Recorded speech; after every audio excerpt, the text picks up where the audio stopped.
আহা কি আনন্দ আকাশে বাতাসে। জানেন, আমার খুব আনন্দ। আমার আরেকটি নাতনি হতে চলেছে, আর 1 মাসেই তাকে দেখতে পাবো। এটি ছোট ছেলের দিকে নাতনি। আমার বড় ছেলের দিকে আরেকটি মিষ্টি নাতনি আছে, আমার বড় প্রিয়। আমি না মনে যা চায় একটু উল্টোপাল্টা লিখে ফেলি। সে কারণে আমার ছোট ছেলে বলেছে, মা, তোমার নাতনিদের উদ্দেশ্যে কিছু লিখে ফেলো। আমিও ভাবলাম, ও যখন একটু বড় হবে তখন আমি ত্রিভুবনে হয়তো থাকবো না, দেখি কিছু লিখে যেতে পারি কি না। দেখুন কি পাগলামি, ভূমিষ্ঠ হওয়ারও তর সইছে না। ভগবান আমার নাতনিটিকে সুস্থ, সুন্দর, সরল, সতেজ করে পৃথিবীর বুকে মেলে ধরুন। ভূমিষ্ঠ হওয়ার পর তো আমার নাতনির কোনো কাজ নেই, যত কাজ মা বাবার। তারপরে যখন একটু একটু করে বড় হবে, ওকে সুন্দর করে খেলার ছলে সব শিক্ষা দিতে হবে। পরিবেশকে রাখতে হবে মনোরম।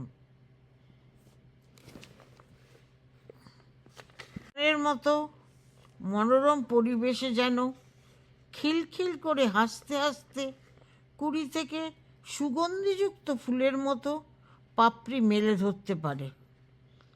এবার নাতনিদের উদ্দেশ্যে বলি, আমি আমার ছোট নাতনির নাম রেখেছি ফুল।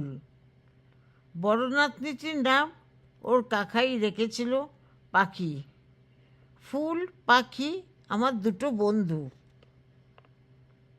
আমি এখন পয়েন্ট দিয়ে দিয়ে নাতনিদের উদ্দেশ্যে লিখছি।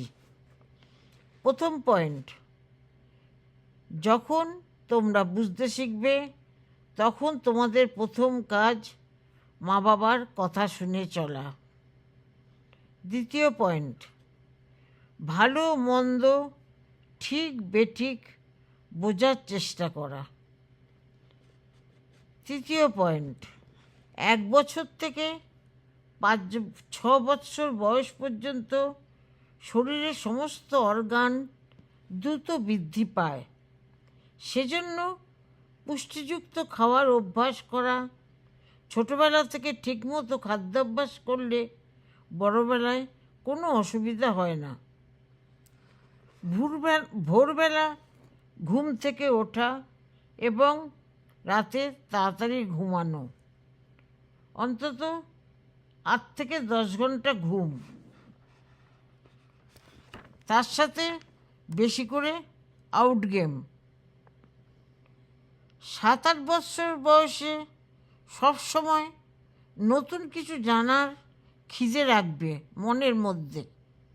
জানার পরিধিটা আস্তে আস্তে বিস্তৃত করবে। মন সর্বদা সহজ সরল রাখবে। নিজের মনকে নিজে শাসন করতে শিখবে। আরেকটু বড়, অর্থাৎ 9-10 বৎসরে পড়াশোনার দিকে মনোযোগ বেশি করে দিতে হবে। তার সাথে স্টোরি বুকও পড়তে হবে। খেলা অবশ্যই থাকবে।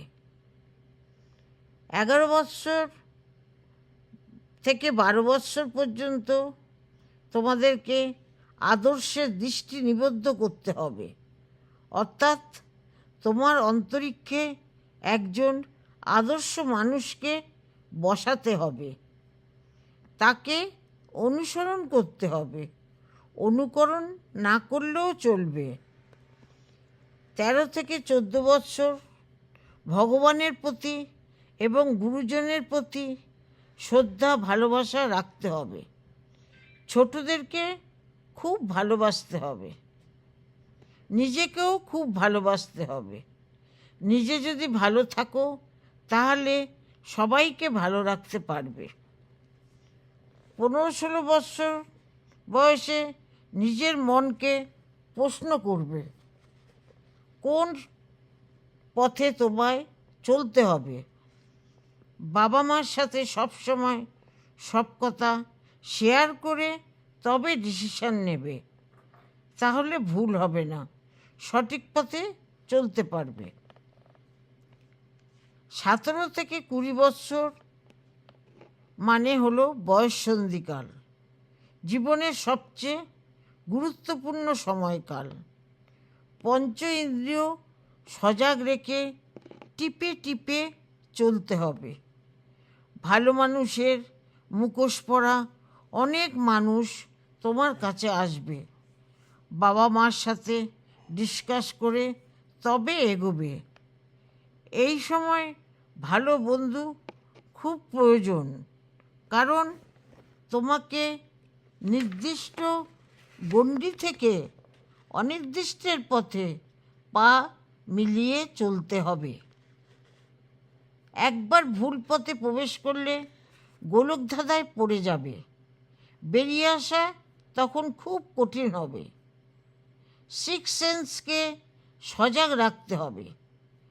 আকাশের দিকে তাকাবে, আমরা সবাই থাকব তোমাদেরকে রক্ষা করার জন্য। একবার যদি ঠিক পথ হয় তাহলে তুমি জীবনে অনেক ধাপ এগিয়ে যাবে। 20 থেকে 25 বৎসর, এই সময়টা সংসার সমুদ্রে প্রবেশের পথ। ধীরে ধীরে ধাপে ধাপে এগিয়ে চলবে। জাহাজের ক্যাপ্টেন হবে না সাধারণ যাত্রী হবে, সম্পূর্ণটাই তোমার কর্ম দিয়ে পরিচালিত হবে। সামনে দেখবে অনেক রাস্তা। সর্বপ্রথম তোমার মনকে প্রশ্ন করতে হবে, সে কি হতে চায়, কোন পথে যেতে চায়। তারপর বুদ্ধি দিয়ে ঠিক পথ বেছে নিতে হবে। তার জন্য ভবিষ্যতের দিকে এক ঝলক হলেও তাকাতে হবে। গুরুত্ব দিয়ে দেখতে হবে তোমার এফোর্ট কতটা আছে। মাঝ রাস্তায় থমকে গেলে চলবে না। 25 থেকে 30 বৎসর, ঠিকমতো জীবনসঙ্গী বাঁচতে হবে, যে তোমাকে এগিয়ে যেতে সাহায্য করবে। তোমাকেও তাকে সাহায্য করতে হবে। তার অর্থ হলো অ্যাডজাস্টমেন্ট।